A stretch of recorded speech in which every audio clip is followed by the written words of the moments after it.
A'udzubillahi minasyaitonirrajim. Bismillah tawakkaltu 'alallah wala haula wala quwata illa billahil aliyil azim. Allahumma sholli ala sayidina Muhammad wa ala ali sayidina Muhammad.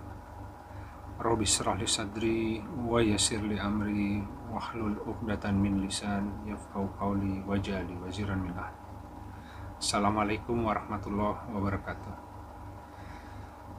Baik, sahabat-sahabat sekalian, insyaallah hari ini kita akan coba menggelar kajian Rabu sebagaimana biasa di tanggal 15 April 2020. Adapun judulnya yang dipilih hari ini adalah memperbaiki kesalahan. Jadi dengan adanya peristiwa yang menimpa hari ini, kalau kita simak ada beberapa kesalahan yang mungkin menjadi lebih tersingkap dan moga-moga bisa menjadi bahan perenungan dan evaluasi bagi kita bersama.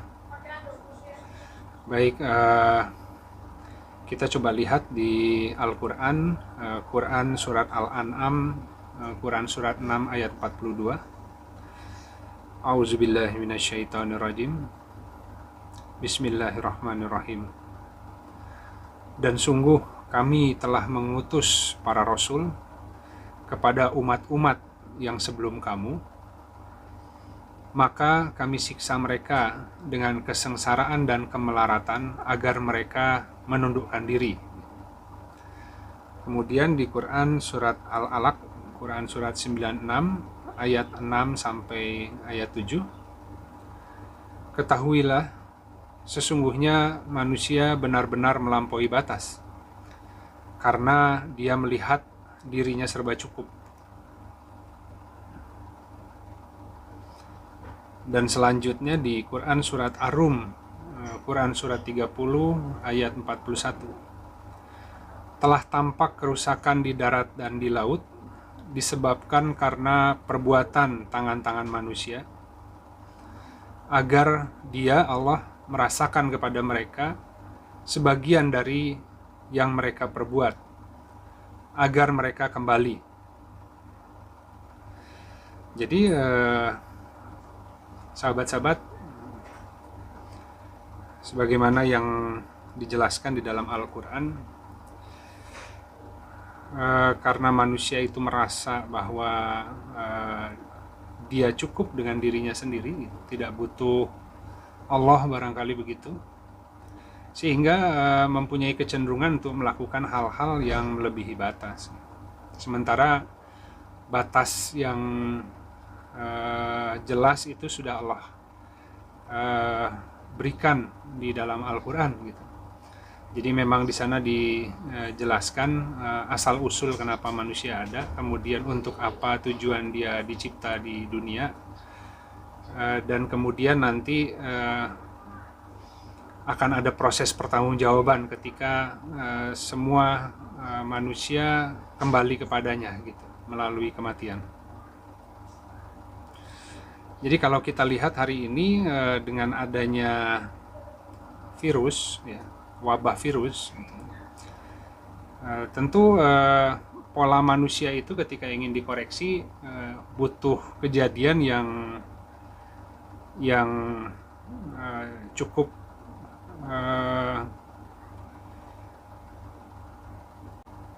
butuh kejadian yang cukup dahsyat begitu agar manusianya mau refleksi. Nah, dengan adanya virus gitu, kemudian isunya atau faktanya adalah punya tingkat penularan dan juga menyebabkan kematian begitu yang besar, skalanya masif, dan ini terjadi di seluruh dunia gitu. Yang semula kita lihat di televisi akhirnya datang juga gitu ke muka pintu kita masing-masing hari ini. Nah, dari sana kemudian manusia melakukan upaya-upaya untuk menghadapinya gitu. Yang antara lain adalah dengan melakukan pembatasan interaksi yang hari ini kita kenal dengan PSBB gitu ya. Pembatasan sosial berskala besar hari ini. Sebelumnya sudah ada himbauan, nah hari ini kemudian diikuti dengan penegakan aturan gitu, karena mungkin tidak mudah gitu merubah pola manusia yang tergantung dengan sistem yang ada hari ini di dunia gitu. Jadi kita bisa lihat ada dua hal yang langsung berdampak gitu ketika interaksi manusia dibatasi. Yang pertama adalah rencana dan kegiatan banyak yang terhenti gitu. Dan yang kedua, mata pencaharian banyak yang tertutup gitu. Jadi pertama kita lihat rencana dan kegiatan yang berhenti. Ini ada kegiatan-kegiatan dan rencana yang baik gitu. Dan juga ada rencana-rencana dan kegiatan yang buruk yang sedang dilakukan oleh manusia. Nah, adapun yang baik, alhamdulillah kita bisa saksikan hari ini, kalau kita simak banyak berkah yang tersembunyi begitu. Jadi semua kebaikan itu tetap berjalan meskipun dalam sebuah pengaturan yang agak berbeda. Misalkan ibadah tetap jalan terus gitu kan. Jadi meskipun hari ini dibatasi masing-masing sholat di rumah, tapi kemudian ceramah-ceramah pun menjadi lebih banyak gitu. Dan juga yang mendengarkan lebih banyak gitu. Karena hari ini pergerakan manusia dibatasi, lebih banyak orang yang di rumah, maka punya waktu lebih banyak untuk bisa menyimak hal-hal yang mungkin selama ini terluput. Nah, kemudian lebih banyak waktu untuk membaca, ya, untuk tafakur, dan juga silaturahim gitu.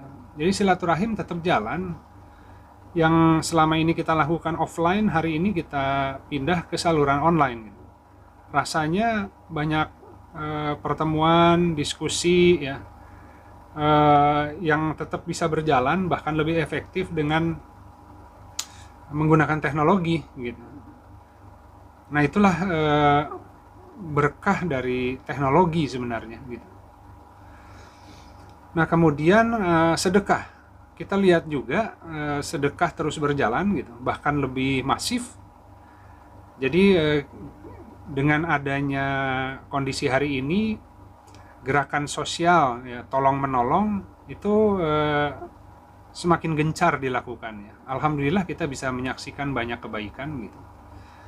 Dan ini semua juga dilakukan melalui koordinasi penggalangan dana yang semuanya bisa dilakukan dengan sistem online.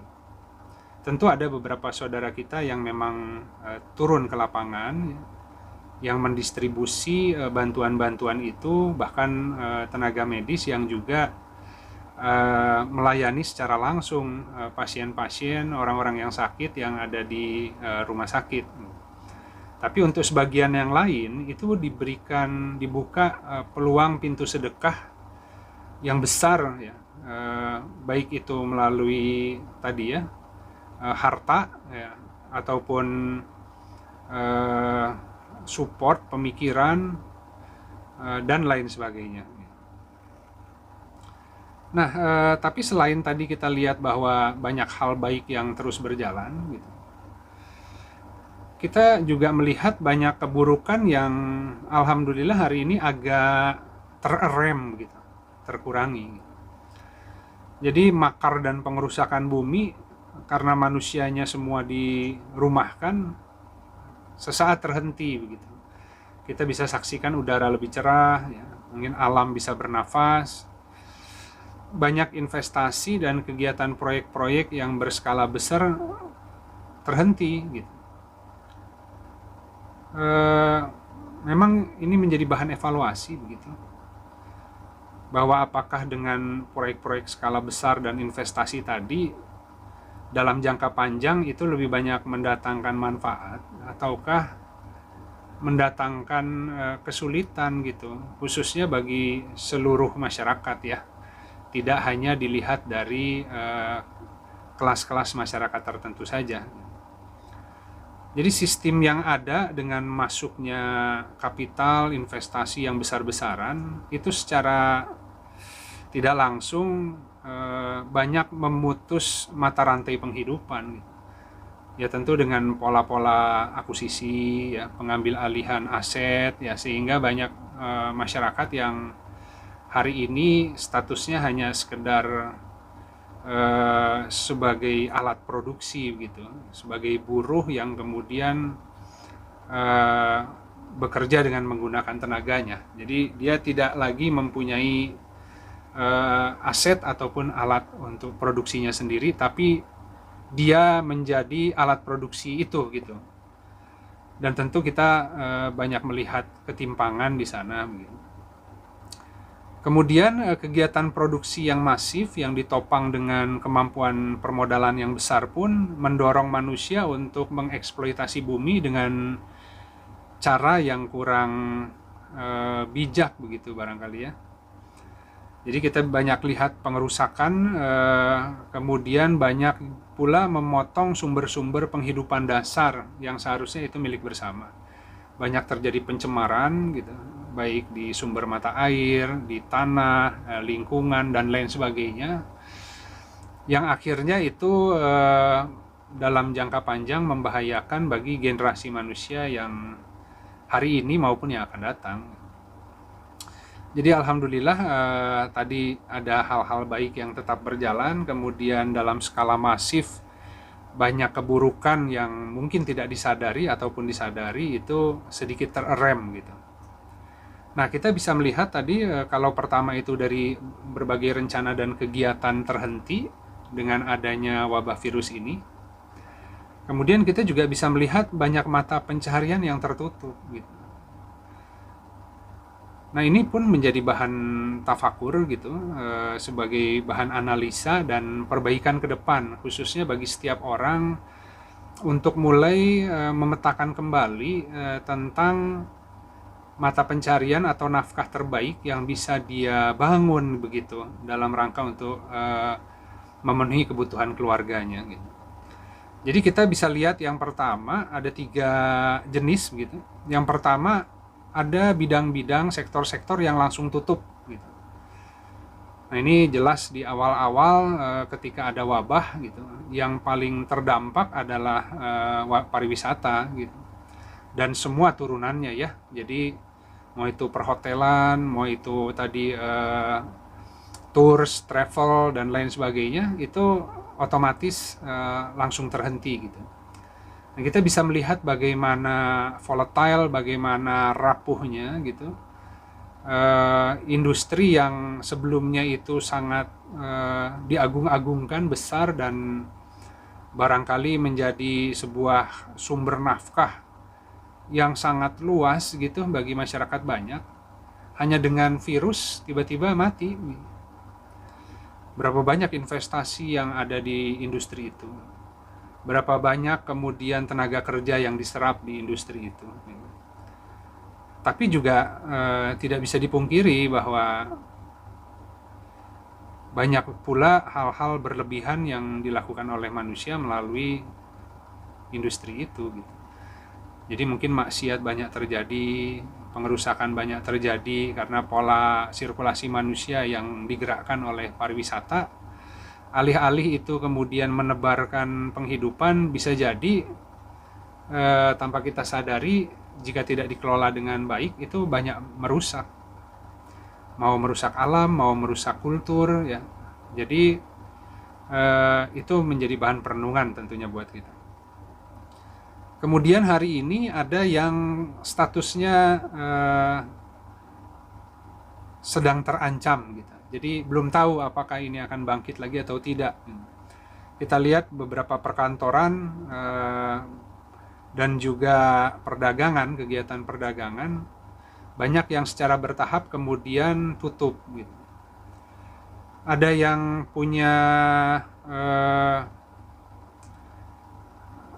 punya cadangan barangkali begitu ya, permodalan yang sehingga ketika nanti insya Allah apabila Allah menghendaki wabah ini diangkat, mereka bisa bangkit lagi. dan ada yang secara permanen tutup gitu karena sudah tidak kuat untuk menanggung biaya-biaya yang terjadi bulanan. Nah, kita tahu bahwa hari ini tiba-tiba banyak orang yang kemudian terpengaruh dengan terdampak dengan pengaruh adanya wabah itu. Nah, kemudian tentu hari ini sedang dipikirkan berbagai macam stimulus gitu ya, paket-paket ekonomi. Tapi juga harus hati-hati, jangan sampai kemudian hal-hal yang kurang baik yang memang hari ini ditampakkan, kemudian kita stimulus untuk dihidupkan kembali. Gitu. Rasanya itu menjadi PR yang harus kita jawab. Gitu. Jadi risetnya ini bisa bersifat sebagian, gitu. Atau jika manusia tidak bisa mengambil pelajaran dan meneruskan polanya yang salah, jangan-jangan akan diriset total. Nah, itu semata-mata rahasia Allah tentunya. Tapi kalau di Al-Quran ya seperti itu. Nah, kemudian juga kita lihat yang ketiga tadi adalah bidang yang sektor yang terus bertahan dan kenapa gitu. Jadi sebagaimana kita tahu diumumkan ketika kebijakan PSBB itu diterapkan gitu, dijalankan, ada 8 sektor gitu yang dikecualikan gitu. Yang pertama adalah kesehatan, yang kedua adalah pangan, yang ketiga adalah energi, ya energi macam-macam dari mulai pom bensin, kemudian gas, ya, listrik, gitu kan. Kemudian ada komunikasi yang hari ini kita bisa tetap berkegiatan dengan adanya sarana komunikasi yang tersedia. Kemudian bidang keuangan dan perbankan, ada bidang logistik, ada kebutuhan retail harian, warung dan lain sebagainya gitu, yang menyediakan alat-alat pokok, kebutuhan pokok bagi masyarakat, dan juga beberapa industri strategis gitu. Nah, kita bisa lihat bahwa bidang yang tetap berjalan, ada bidang yang tetap harus jalan, ada atau tidak ada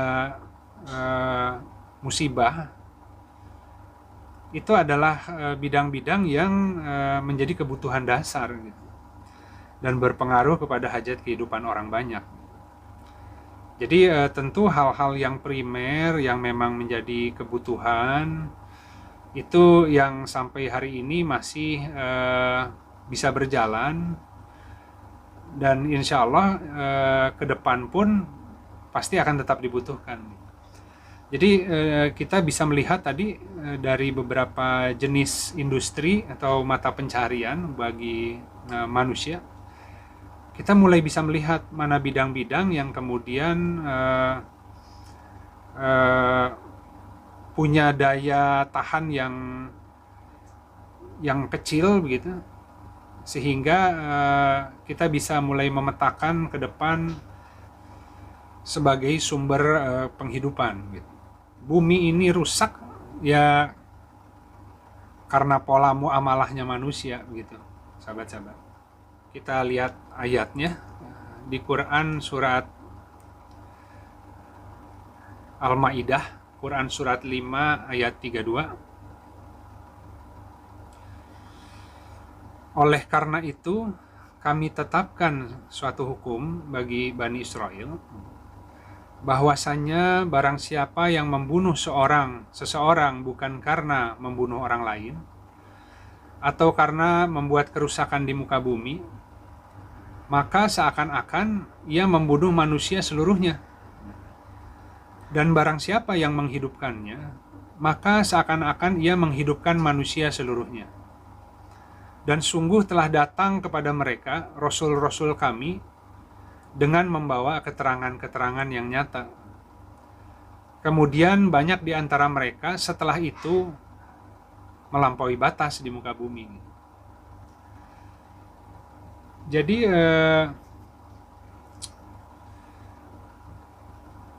memelihara satu kehidupan sama dengan memelihara seluruh kehidupan. Ya tentu maknanya adalah dengan menyediakan hal-hal yang menjadi kebutuhan pokok manusia.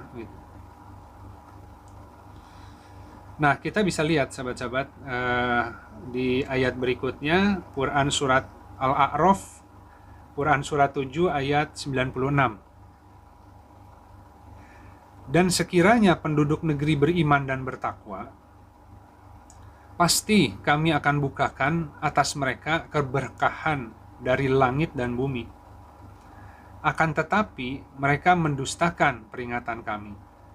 Maka kami timpakan kepada mereka siksa disebabkan apa yang telah mereka perbuat.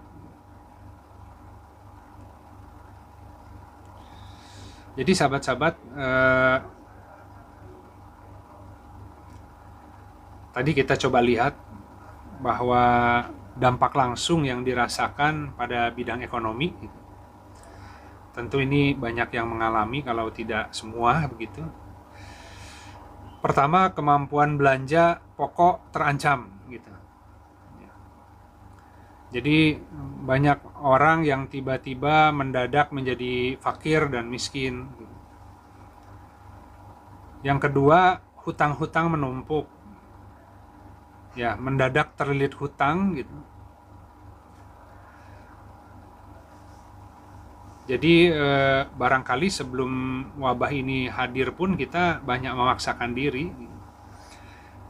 Jadi seringkali nyaris begitu ya untuk bisa membayar hutang selama ini karena tidak mengevaluasi dengan baik pola belanja atau mengoptimalisasi apa yang ada dulu sesuai dengan kemampuan.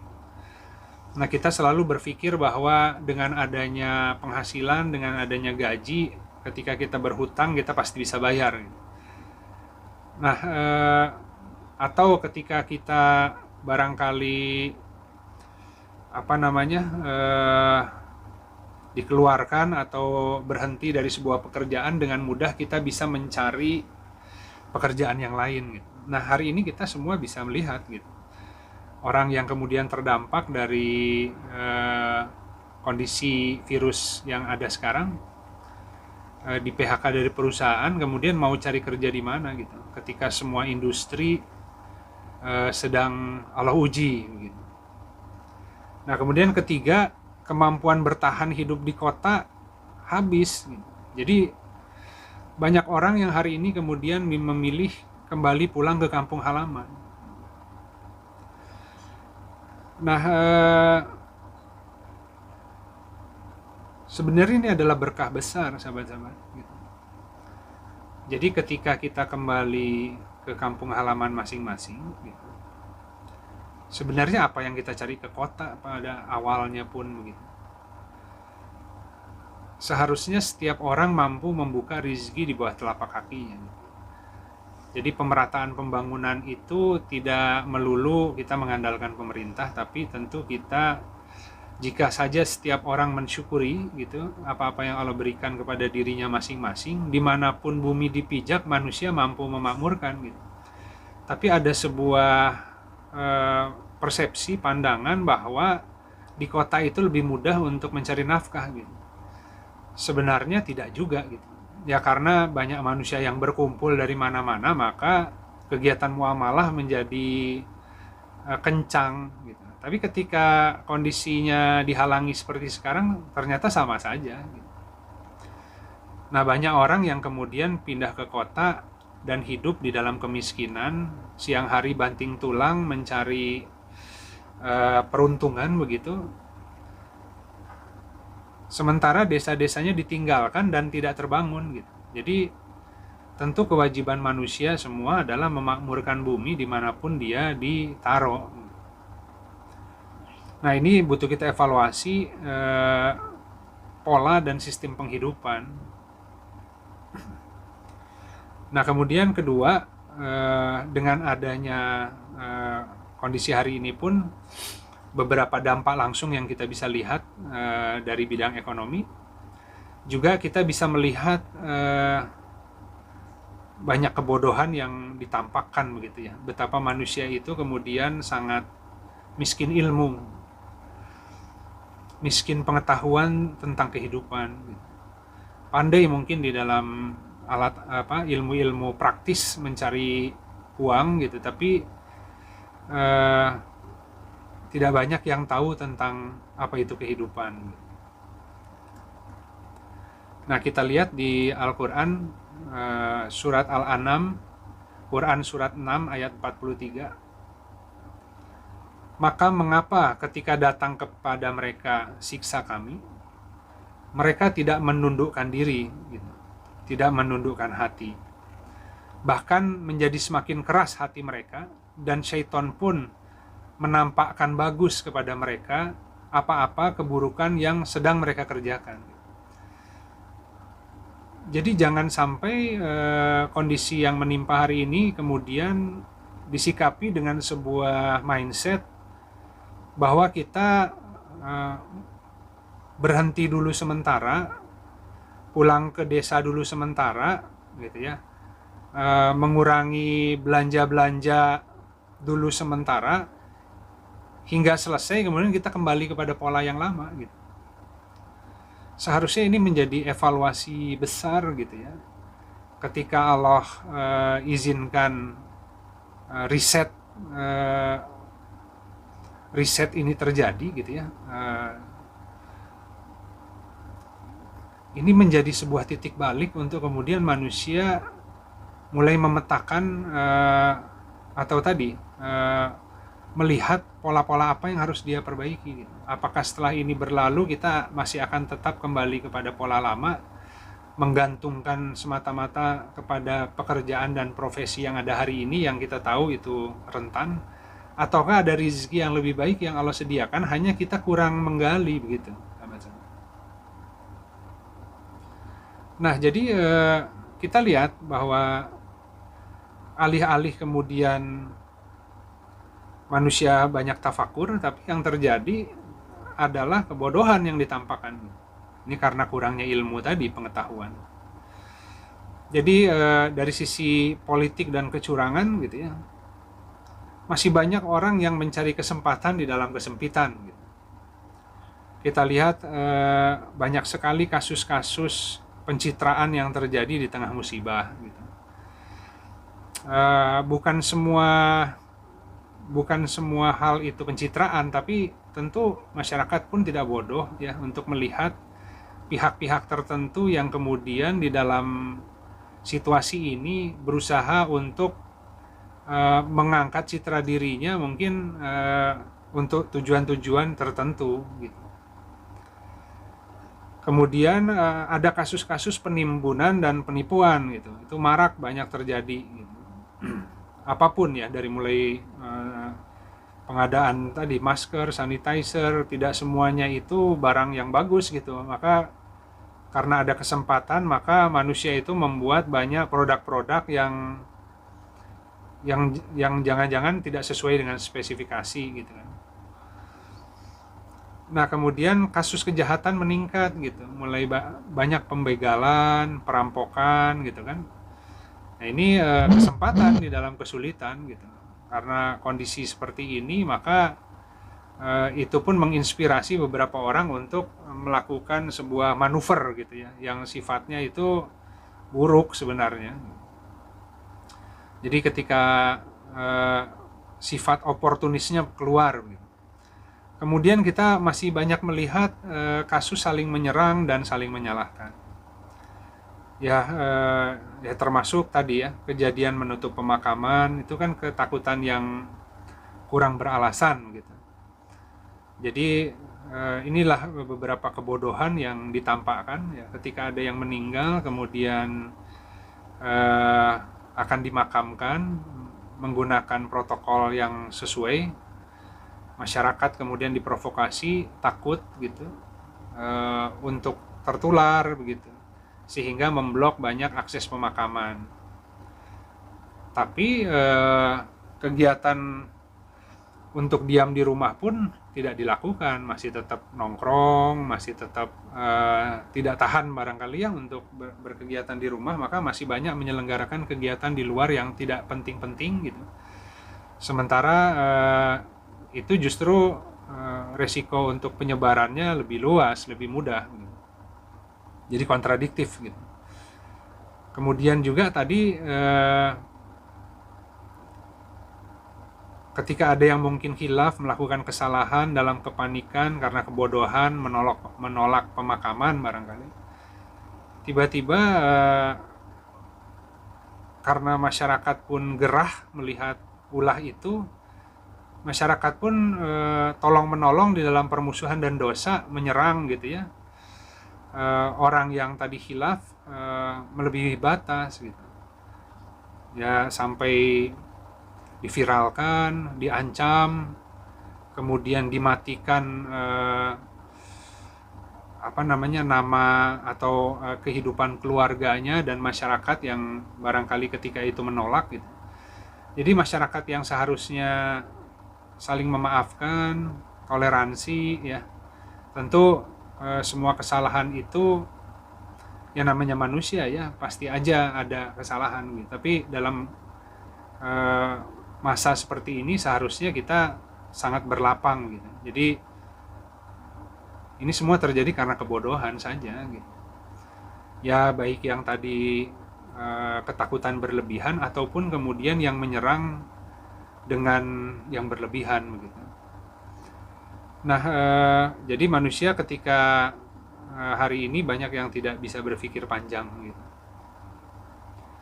Nah, kemudian kita juga melihat banyak pertentangan dan perlawanan gitu. Nah, di Quran surat Toha, Quran surat 20 ayat 124, dan barang siapa yang berpaling dari peringatanku, maka sesungguhnya baginya penghidupan yang sempit, dan kami akan mengumpulkannya pada hari kiamat dalam keadaan buta. Jadi kalau seandainya hari ini kondisi yang terjadi hari ini dengan semua kesulitan dan kesempitan hidup, siapa yang mau disalahkan gitu? Kita cenderung ingin mencari sebuah pihak untuk disalahkan gitu. Siapa yang mau disalahkan terhadap bencana alam yang terjadi gitu? Siapa yang mau disalahkan terkait berbagai penyakit yang kemudian timbul di masyarakat gitu? Siapa yang mau disalahkan terkait penghidupan yang sempit? Nah, kita selalu menyalahkan orang lain keinginannya gitu. Entah itu pemerintah yang disalahkan, entah itu pemberi pekerjaan yang disalahkan, entah itu masyarakat lain yang disalahkan atau orang lain gitu. Ya seharusnya kita evaluasi diri. Jadi bencana alam yang terjadi itu karena banyak kerusakan ya, di mana-mana, bukan hanya di kota, khususnya di desa-desa ya. Karena eksploitasi tadi, kemudian masyarakatnya pun dengan mudah mengikuti pola yang ditawarkan, maka kebijakan lokal itu dengan sebentar saja tergerus, kemudian mengikuti pola pembangunan yang kurang baik tanpa mengindahkan alam gitu. Ya tentu dengan industri yang masuk ke desa-desa, banyak juga masyarakat desa yang merasa diuntungkan tapi sambil mengorbankan alamnya dan pola kehidupan yang barangkali di desa sebelumnya sudah lebih baik begitu ya. Tapi karena menginginkan sebuah kemajuan semu begitu, dengan mudah mengadop pola-pola yang baru yang dianggap itu dengan cepat bisa memberi keuntungan. Banyak tanah-tanah subur yang kemudian mati karena adanya industri, adanya investasi yang masuk, masyarakat dengan mudah menjual aset-asetnya, warisan-warisannya. Nah, sebagian hanya untuk ingin pindah ke kota, kemudian di sana jadi tukang ojek. Ya, itulah polanya begitu. Kemudian berbagai penyakit maksiat itu dilakukan terang-terangan gitu ya, mau itu yang terkait dengan perzinahan, orang memakan seenaknya tanpa aturan, ya semua dimakan gitu. Kemudian juga masyarakat itu pola hidupnya mungkin kurang bersih, ya karena tadi banyak yang hijrah ke kota, kemudian akhirnya harus hidup di pinggiran gitu. Padahal waktu di desa dia bisa hidup dengan nyaman, hanya menganggap ketika ke kota itu peruntungan nasibnya akan jauh lebih baik gitu. Tapi akhirnya hidup di dalam daerah-daerah yang terpinggirkan, yang padat penduduknya, kemudian faktor kebersihan pun kurang dijaga, ya semuanya berkontribusi begitu. Nah kemudian tadi juga selain yang berbagai penyakit karena manusia melakukan maksiat, baik yang tadi sifatnya perzinahan di mana-mana gitu, juga termasuk kekikiran begitu.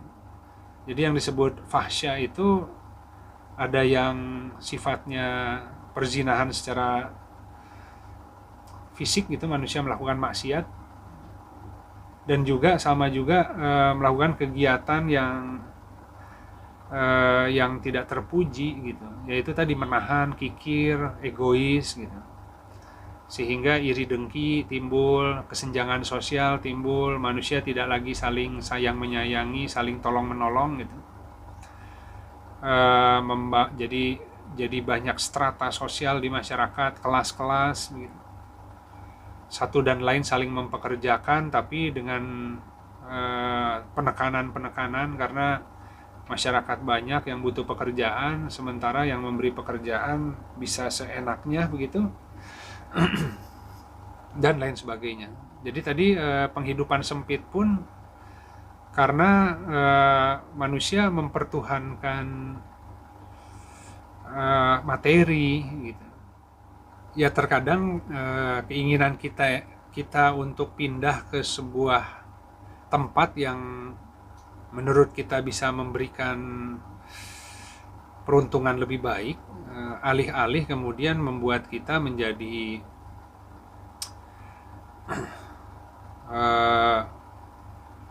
hilang kehormatannya begitu. Ya nggak tahu ya apakah tinggal di kota itu kemudian menjadi dianggap sebagai sebuah prestasi. Ya sama saja dengan orang-orang yang kemudian senang tinggal di luar negeri dan menganggap ketika seseorang bisa tinggal di luar negeri itu otomatis lebih berhasil daripada orang lain.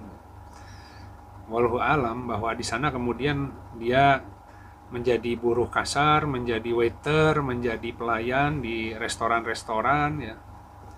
Yang toh hari ini pun banyak yang dipulangkan gitu. Karena jangankan kemudian yang tinggal di luar negeri setelah selesai sekolahnya barangkali, kemudian di sana bekerja di industri, dan banyak juga yang memaksakan bekerja menjadi pelayan-pelayan. Bahkan beberapa yang kemudian cukup berhasil membangun usaha pun hari ini gulung tikar gitu. Nah, sedang bersiap-siap sebagian untuk berpikir apakah tetap di sana atau kembali lagi ke negeri sendiri begitu ya. Jadi baik yang di luar negeri berpikir untuk kembali ke negeri sendiri, yang di kota berpikir untuk kembali ke desa. Sebenarnya kalau kita perhatikan ada sebuah pergerakan massal manusia kembali ke originnya gitu, kembali ke asalnya gitu, ke tempat asalnya. Dan kalau kita simak tentu pasti ada maksud dan kebaikan di balik itu gitu. Jadi pengalaman yang sudah pernah diambil dengan bekerja mengembara, maka kembalilah ke tempat masing-masing dan bangun penghidupan di sana, karena konsep rezeki itu tidak yang jauh-jauh. Konsep rezeki itu di bawah telapak kaki setiap orang gitu. Nah jadi tadi cinta dunia dan sistem yang melilit ya, konsumerisme, riba, yaitu karena pola manusia tadi materialistik, ingin membangun kemapanan hidup dengan mengelilingi diri dengan kenyamanan dan benda-benda, merasa hina, merasa enggan untuk hidup sederhana gitu ya. Akhirnya kemudian menjerumuskan manusia kepada problem-problem yang lebih besar gitu. Jadi seharusnya semuanya makmur gitu. Tentu kemakmuran desa, kemakmuran kota, semuanya nilai ukurnya tidak sama begitu. Tapi manusianya sejahtera semua begitu. Nah, kemudian sahabat-sahabat kita lihat di Quran surat Az-Zukhruf, Quran surat 43 ayat 32. Mengapa mereka membagi-bagi rahmat Tuhanmu? Kamilah yang membagi-bagi di antara mereka penghidupan mereka dalam kehidupan dunia.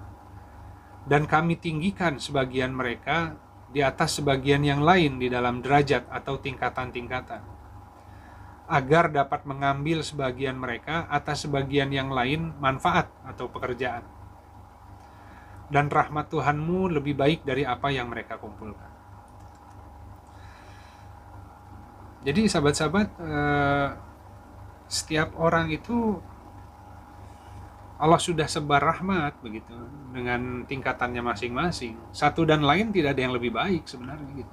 Yang terbaik di sisi Allah adalah yang paling takwa. Gitu. Dan tentu satu dan lain di dalam tingkatan itu tadi, profesi-profesi ya. Tanpa itu maka manusia itu tidak bisa berlangsung hidup. Jadi orang desa membangun desanya hingga kemudian makmur, hingga surplus hasil buminya. Nah, surplusnya itu yang kemudian dijual ke kota begitu. Sementara orang kota itu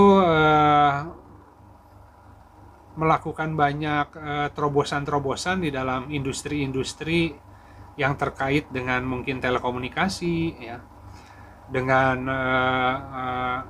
riset, R&D yang kemudian juga itu bisa diterapkan di desa sehingga desanya semakin makmur. Dan ini sebuah siklus kehidupan sebenarnya gitu ya, di mana orang kota diberi kemudahan tertentu ya, dan orang desa pun diberi keutamaan tertentu. Yang satu dan lain itu harus saling memelihara mata rantai penghidupan itu. Kalau semuanya pindah ke kota, yang desanya hancur, ya orang kota mau makan apa? Gitu.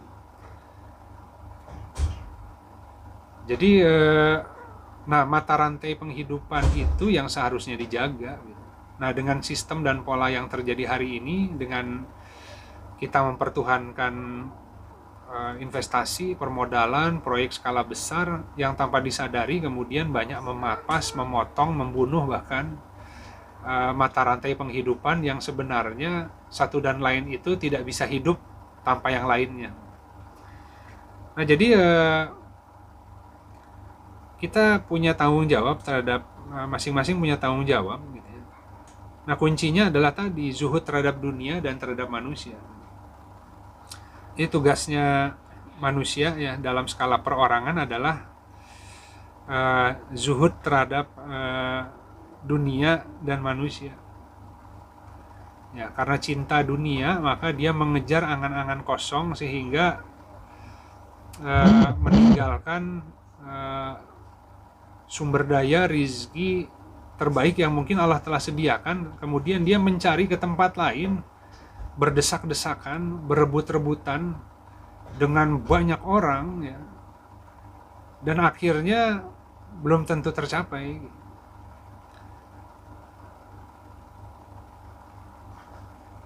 Ya itu karena menginginkan apa yang dimiliki oleh orang lain.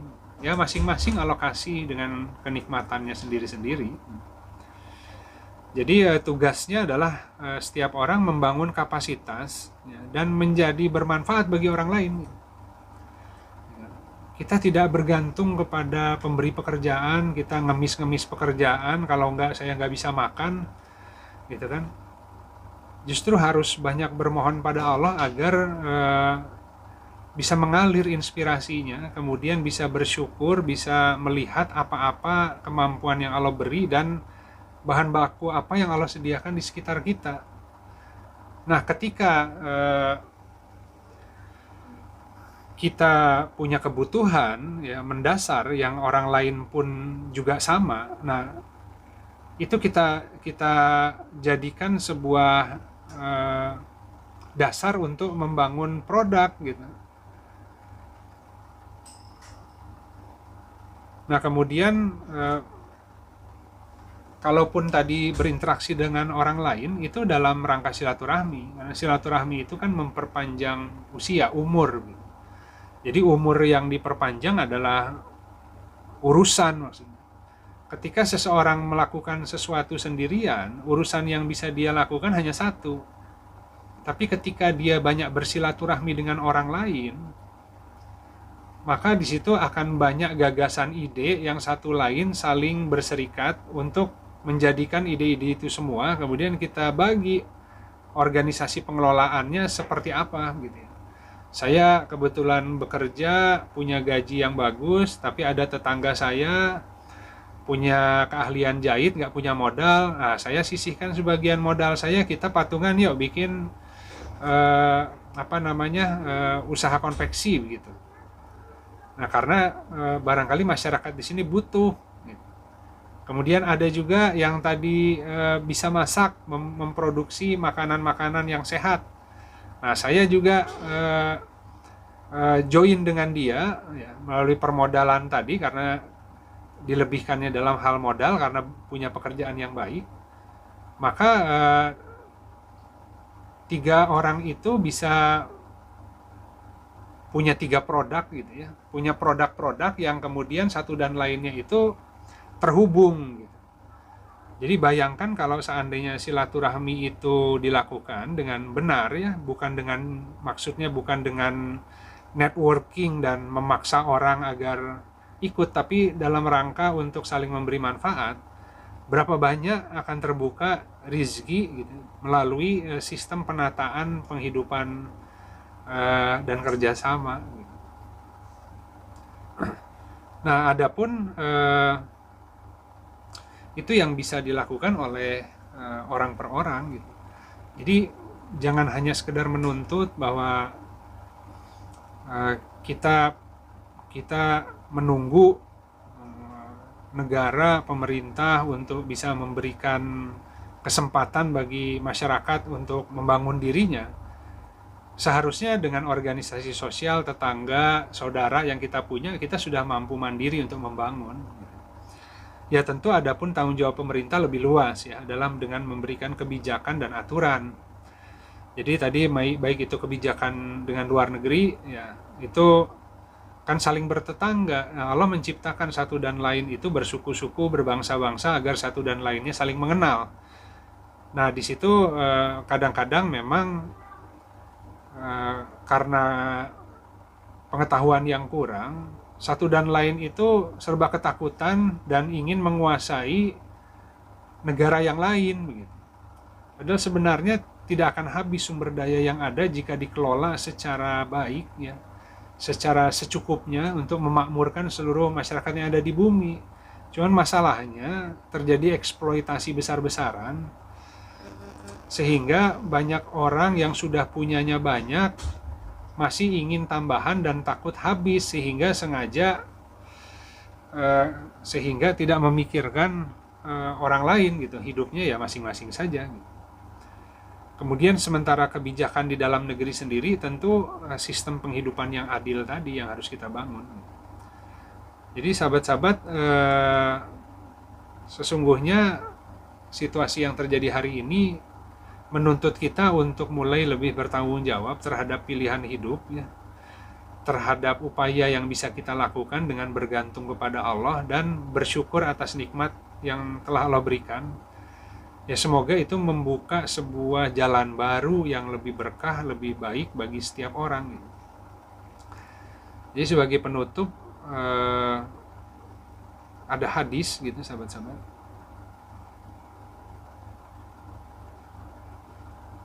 Hadis riwayat Muslim terkait dengan keimaman.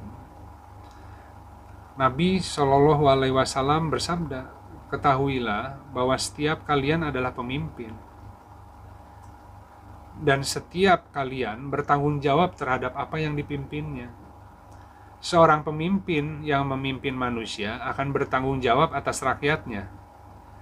Seorang laki-laki adalah pemimpin atas keluarganya dan dia bertanggung jawab atas mereka semua. Seorang wanita juga pemimpin atas rumah suaminya dan anak-anaknya, dan dia bertanggung jawab atas mereka semua. Seorang budak adalah pemimpin atas harta tuannya, dan dia bertanggung jawab atas harta tersebut. Setiap kalian adalah pemimpin dan akan bertanggung jawab atas kepemimpinannya. Jadi kadang-kadang kita langsung loncat gitu. Kita hari ini ketika ditimpa oleh musibah yang Allah izinkan terjadi, mencari orang untuk disalahkan, sementara kita sendiri punya tanggung jawab gitu. Ya tentu banyak inspirasi dengan banyaknya jalan yang tertutup ya, menggunakan pola-pola lama yang biasa kita mengandalkan. Hari ini seharusnya akan banyak jalan terbuka ketika manusia bisa merefleksi diri, bisa tafakur, bisa merenung, ya kemudian bisa memetakan sumber-sumber kemampuan yang bisa dibangun yang terdekat dari dirinya, ya. Tentu bermitralah dengan masyarakat, dengan saudara, dengan tetangga, begitu. Nah, jadi sahabat-sahabat, ini hanya peristiwa hari ini mampu menguak banyak kesalahan yang kita lakukan. Yang paling utama adalah salah fikir. Kita adalah rikob, kita adalah budak yang terpenjara oleh pola fikir yang dibangun, yang dibentuk oleh mungkin segelintir orang gitu ya. Yang lainnya akhirnya dengan mudah mengikuti. Makanya di Al-Quran, jika engkau mengikuti sebagian besar dari manusia, niscaya mereka menyesatkanmu dari jalan Allah gitu. Ya tentu daya tahan kita untuk bertakwa, ya, bertawakal pada Allah diuji hari ini gitu. Ketika semua yang kita andalkan sistem buatan manusia itu ternyata sulit gitu untuk diharapkan, nah kita punya kesempatan untuk refleksi dan kembali kepada Allah. Nah semoga kemudian Allah berikan banyak inspirasi dan kemudahan bergerak, ya, merangkul masyarakat untuk saling bekerja sama melalui kebidangannya masing-masing. Dan tadi masing-masing zuhud ya terhadap manusia. Makanya hadisnya itu tadi saya lupa bacakan, hadis riwayat Ibnu Majah dari Sahal bin Sa'ad As-Saidi. Ia berkata, ada seseorang yang mendatangi Nabi SAW lalu berkata, wahai Rasulullah, tunjukkanlah padaku suatu amalan yang apabila aku melakukannya maka Allah akan mencintaiku, dan begitu pula manusia. Rasulullah SAW bersabda, zuhudlah pada dunia maka Allah akan mencintaimu. Zuhudlah pada apa yang ada di sisi manusia maka manusia akan mencintaimu. Jadi ketika kita zuhud terhadap dunia, Allah akan mencintai gitu. Jadi arti zuhud itu bukan meninggalkan, tapi tidak terikat, sahabat-sahabat. Apa-apa yang kita miliki, maka itu kita bagi nikmatnya dengan orang lain ya, semata-mata mengharap wajah Allah gitu. Ya tentu tidak ada keterikatan, karena sesungguhnya dunia itu hanyalah kendaraan untuk menuju akhirat.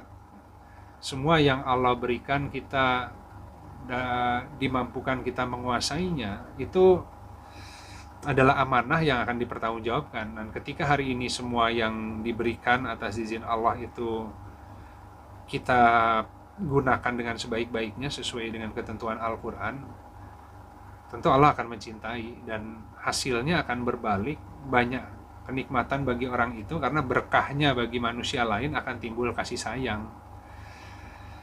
Satu dan lainnya itu tidak akan saling menzolimi, bahkan saling berkasih sayang gitu ya. Ya Kemudian juga tadi zuhud kepada apa yang di sisi manusia, maka manusia mencintaimu. Tidak harus semua pola hubungan itu atas dasar motif-motif tertentu gitu. Kadang-kadang kita dekat kepada seseorang karena menginginkan hal-hal tertentu, menganggap orang itu lebih mampu untuk memberikan kita akses kepada sebuah perbaikan hidup. Yang sebenarnya harusnya adalah masing-masing bergerak dengan sesuai kemampuan, dan pasti satu dan lain saling membutuhkan. Jika ada kemampuan di orang lain yang memang dibutuhkan oleh yang lain, ya tentu jika semuanya tidak saling mengharapkan apa yang dimiliki, setiap orang akan berinteraksi dan datang kepada orang lain dengan akhlak yang baik. Karena dengan orang lain itu ya sebagai sebuah ikhtiar muamalah, sementara rezeki itu yang kasih ya Allah. Baik sahabat-sahabat, kira-kira itu yang bisa disampaikan pada kesempatan ini. Semoga ada manfaatnya. Semoga menjelang bulan Ramadan yang sebentar lagi kita akan masuki, di tengah-tengah wabah virus yang ada, itu betul-betul bisa membuat kita menjadi hamba yang merenung ya. Tentu di puasa ini kan diwajibkan atasmu berpuasa, itu sebagaimana perintah Al-Quran, sebagaimana orang-orang dahulu, agar engkau bertakwa gitu. Puasa ini masuk ke bulan kontemplasi, di mana kita bisa merenungi apa-apa yang telah terjadi, yang Allah izinkan terjadi. Nah, setelah keluar dari karantina ini, barangkali semoga Allah anugerahkan sebuah inspirasi, mindset yang baru yang kita bisa gunakan untuk menjalani kehidupan dengan lebih baik. Baik sahabat-sahabat, yang hak dari Allah, yang batil dari diri saya pribadi, atas hal-hal yang kurang tepat, semoga Allah memberikan ilmu yang lebih hak. Kita akhiri dengan beristighfar, kafaratul majlis dan hamdalah. Astagfirullahaladzim, alladzi la ilaha illa huwal hayyul qayyum, wa atubu ilaih. Subhanakallahumma rabbana wa bihamdika asyhadu an la ilaha illa anta astaghfiruka wa atubu ilaik. Subhana rabbika rabbil izzati amma yasifun, wassalamun alal mursalin, walhamdulillahi rabbil alamin. Assalamualaikum warahmatullahi wabarakatuh.